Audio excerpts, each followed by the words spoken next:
Icon star Allu Arjun Pushpa 2 Indian box office వద్ద అనేక రికార్డులను కొల్లగొడుతూ ముందుకు దూసుకు వెళ్తున్న విషయం తెలిసిందే. ఇటీవలే ఆ చిత్రం fastest 1000 crore movie of Indian film industry అనే స్టేటస్ కూడా అందుకుంది. అయితే పుష్ప 2 చిత్రం రికార్డులు ఎక్కువ కాలం నిలిచేలా లేవు. అందుకు కారణం గ్లోబల్ స్టార్ రామ్ చరణ్ నటించిన గేమ్ చేంజర్ చిత్రమే. పుష్ప 2 చిత్రం సృష్టించిన most powerful all time record ఒకటి ఉంది. ఆ చిత్రం ఏకంగా ప్రపంచవ్యాప్తంగా 12,500 థియేటర్స్లో రిలీజ్ అయింది.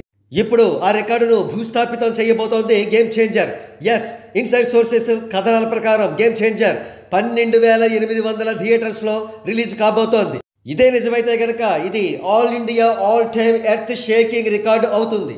రామ్ చరణ్ గారి గ్లోబల్ స్టార్ స్థాయిని ఆ ట్యాగ్ను జస్టిఫై చేస్తూ ఈ చిత్రం మేకర్స్ ప్రపంచవ్యాప్తంగా అనేక దేశాల్లో అత్యధిక కేంద్రాల్లో గేమ్ చేంజర్ను రిలీజ్ చేయబోతున్నారు. ఇప్పటికే యూకేలో అడ్వాన్స్ సేల్స్లో ఈ చిత్రం ప్రభంజనం సృష్టించింది. మరో ప్రక్క యుఎస్ఏలో premiere shows advance bookings open అయ్యాయి. మూవీ లవర్స్ రెస్పాన్స్ టెరిఫిక్ గా ఉంది.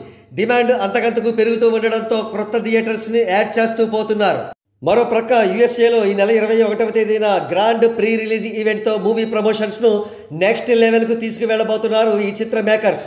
తమన్ మ్యూజిక్ కంపోజ్ చేసి లెజెండరీ డైరెక్టర్ శంకర్ దర్శకత్వం వహించిన ఈ పొలిటికల్ ఎంటర్టైనర్ను దిల్ రాజు గారు శ్రీ వెంకటేశ్వర క్రియేషన్స్ పతాకంపై నిర్మించారు. కాగా ఈ చిత్రం జనవరి 10, 2025న సంక్రాంతి కానుకగా విడుదల కాబోతోంది.